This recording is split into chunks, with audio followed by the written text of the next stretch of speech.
there isn't any this doing or causing a that. So what does that mean? It means that there is no subject acting on a object. There is no subject and object. Subject and object is duality. Duality means you're in a hypnotic state.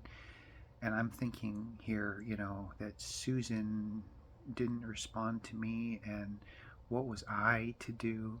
It's dualistic. It's the idea that there's always an external cause.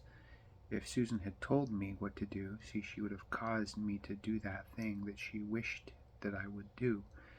So that's an example of, being in a hypnotic state at the effect of external forces. But the intention behind the contemplation I've been contemplating, and language too also, is dualistic. The intention is to let go of the identification with a this and a that.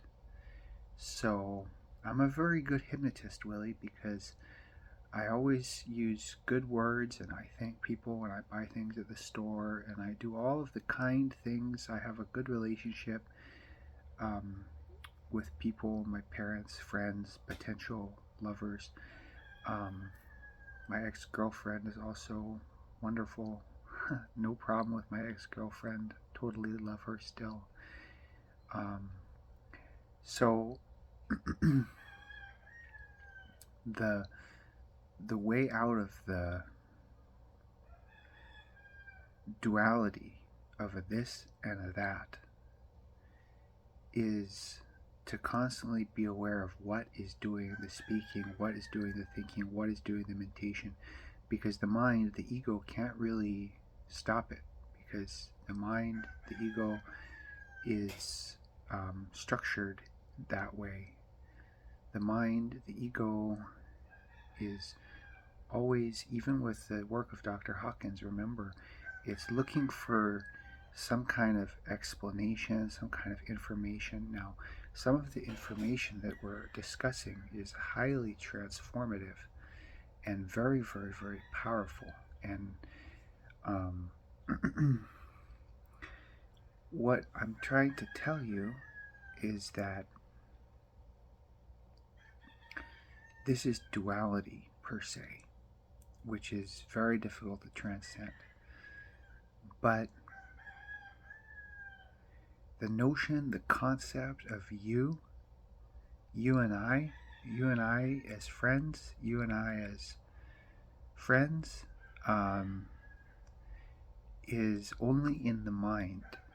It projects it onto whatever the object is.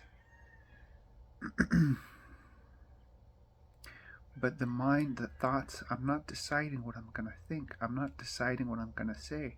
Consciousness responded to this day in this way. There is no... This is the teaching, this is the learning from the experience of the communication, from remembering, from knowing the videos, from listening to the lectures, from surrendering, from letting go of a program. The true intention is to really, it hasn't changed ever since I talked to you. It hasn't really shifted. But just to hold in mind when you're talking to people, because we love people. People are wonderful. Sometimes they're not.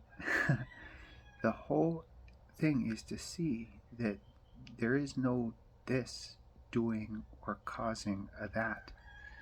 They are autonomous phenomenon. Everything happens automatically, autonomously. But the observer finds what it seeks, because that's the whole basis of scientific investigation. That's why they don't use measurements anymore. You see, you find what you observe, you find what you are observing, because your observing of the phenomenon changes the phenomenon so that you always find what you seek. So, if you're seeking whatever you're seeking, if you want to find it, just let it be witnessed by the observer, and you'll come to many great realizations and experiences. You'll become what you truly are, even though there is no I deciding that it's going to be that. Be a friend. Talk on the phone. Let go of guilt. Rise in the map of consciousness. So you have freedom because you're acting, you're performing actions, but there's the understanding that the actions are not causing anything. They're happening of themselves. And one thing I want to point out is that Dr. Hawkins, in his lectures, I understood, really stressed that nothing is causing anything, but causality is just a notion. So I really don't see what the big deal is to discover that nothing is causing anything, because it's very easy to see that nothing is causing anything, because it's just a notion. It's so easy, to see what he's talking about, a sequence, but it's not very profound. So I just hoped to add the self-awareness of seeing that there is no this causing or doing that, but also the intention is to talk to people and communicate with people, because really, Willie, I love you and I'm a very social guy, and I've always loved communicating with people, and finding out what they're up to and talking about them sometimes.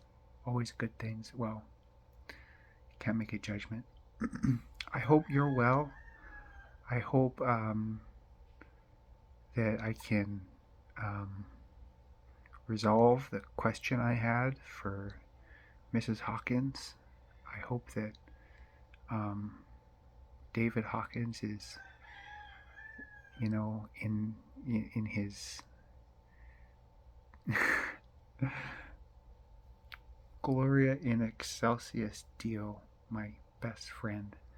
Gloria in Excelsus Deo. All glory be to thee, O Lord Most High.